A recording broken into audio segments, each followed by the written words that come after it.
Hey everyone, Geno over here from Nintendo Life. Now, I wish I could just make this video, just make it, tell you to go play this game that I've been playing that I'm super excited about, and that anybody who's interested would all just go do it, you know?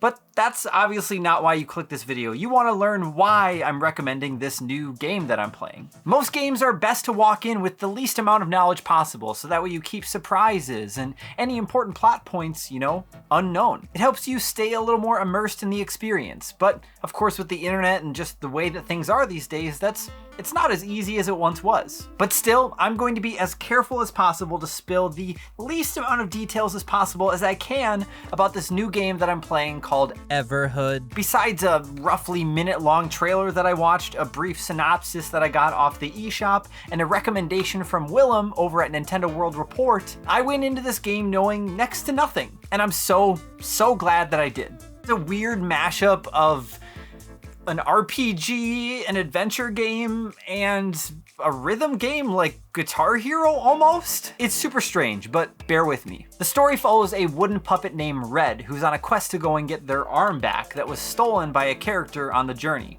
And as far as the rest of the story goes, I'm not really going to delve into it because it's much better if you don't know anything about it. However, there are tons of weird and kooky characters that you'll meet along the way. One of my favorites was this vampire that every time you encounter them, because you see them at multiple points throughout the adventure, they decide to change their name for one reason or another. And they're trying to be cool, and it just comes off as silly more or less, but that's the kind of humor that you'll encounter in this game. Every save point in the game is a street lamp, and it actually interacts and talks with you whenever you go to save, and each one always has something different to say. And sometimes they break the fourth wall. It's really weird, but it's like whoever developed this game knew a lot of what went into RPGs and adventure games like this, you know, the tropes, and so you find a lot of that kind of essence captured in this game. Now, I've never played Super Mario RPG myself, but I'd be crazy to not know about the love that people have for Geno, the wooden puppet in that game.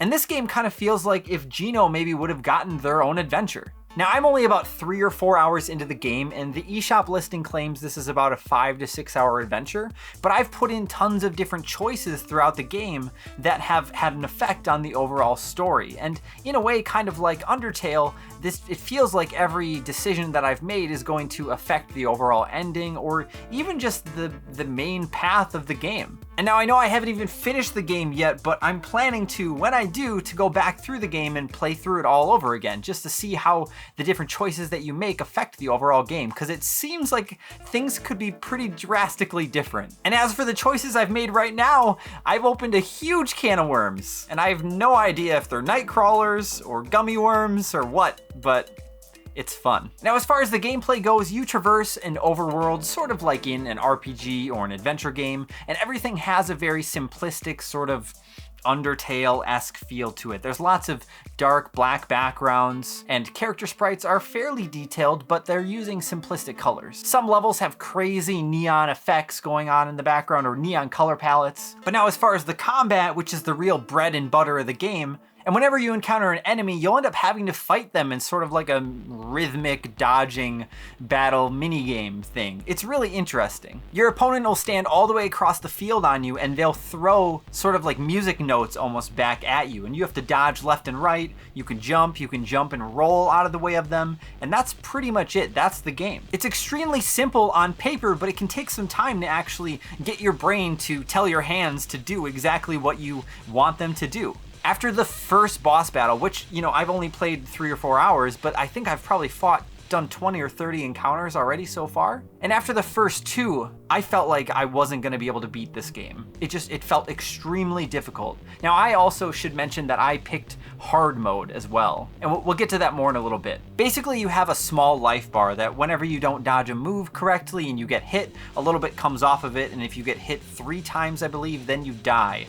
But if you manage to, you know, survive long enough and don't get hit, your life bar will eventually fill back up. And if you do die, it doesn't feel like you're wasting really a ton of time. Usually, every time I played it, it felt like I was gaining a little bit of progress. There were a few points, sure, where I got stuck in a certain part, but eventually I figured my way around it, and I got got through the levels. And each boss encounter is usually around like anywhere from 1 to 3 minutes long, so if you do happen to make it 2 minutes into one and you die, it doesn't feel like you wasted 10, 20, 30 minutes fighting a boss that you're just wasting all this time on. It feels like your time is being respected. And when things do get really heated and you get into a flow where you're actually succeeding, and sometimes you might get hit and you have to dodge a bunch of hits, and the stress starts to build up on you, but it feels like trying to play through the fire and flames on Guitar Hero on hard or expert, and you're almost there, and then that there's an extra tough part comes up that you've never done before, and you manage to weasel your way through it with just an inch left on your life bar, and you pull it off, and it's such a satisfying experience actually being able to beat some of the levels in this game. Now, like I said, I started this game on hard mode, but there's tons of different difficulty options that you can choose, lots of accessibility. Like if you just want to see through the story of the game, which is very important, and so far, I've had a good time with it. But if you just want to experience the story, there are some easier difficulties that you can choose, but I picked hard, which I normally don't do, but the game recommends that is the difficulty that you choose. It's the way that the developers intended for the game to be played. And so I thought, you know what, if this is what they want, if this is a rhythm game, I'll go for it. I'll try it. And like I said, in the beginning, I got creamed, but I've been starting to do a lot better now. And I actually went back and I started a new file on a different Switch account on my Switch, and I did the first 3 bosses, and I beat them all in the first try. And originally, I think it took me probably about an hour just to get through those first 3. Because I just couldn't come to grips with the controls and how everything flowed, getting the actual rhythm down. But when you do get it down and you see notes are flying at you at breakneck speed and you're doing everything you can to survive, dodging everything with whatever you can, and you actually do survive, it's an incredible feeling. And the music and the visuals really pull this whole thing together. I don't want to spoil it at all, but there were times where I wanted to put my controller down and I was just screaming in my room because I just couldn't make sense of what was happening on screen.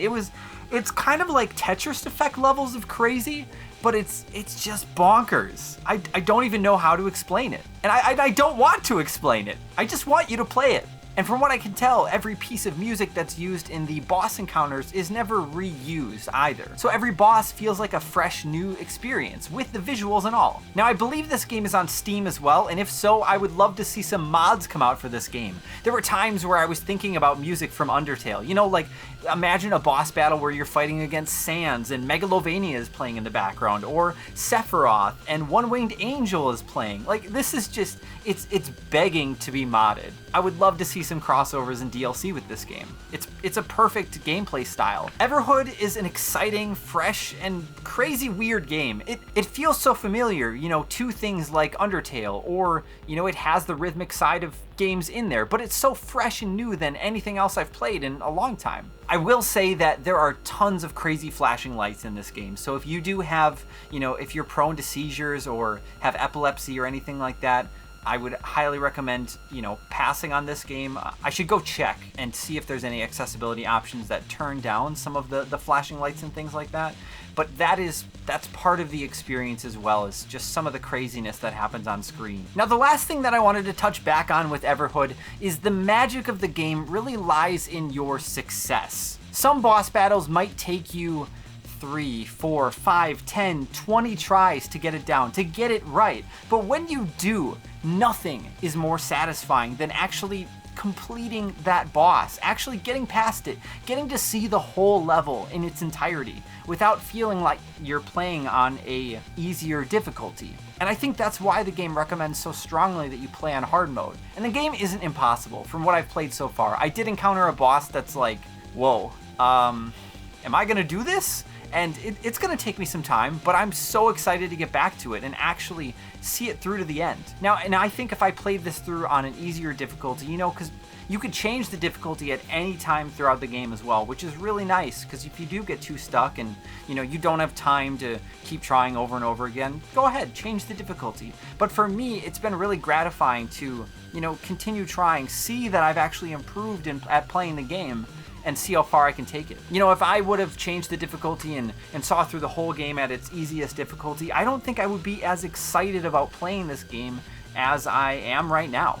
Like with Yooka-Laylee and the Impossible Lair, it took me way too long to actually beat the Impossible Lair. Maybe 5 hours? I don't know. Too long too many attempts. But once I actually did it, it was the greatest feeling ever in that moment for that day, you know. And I'm glad that I did it. And if I would have been able to change the difficulty, I don't think that game would have had as big of an impact on me either. And that layer is ridiculous.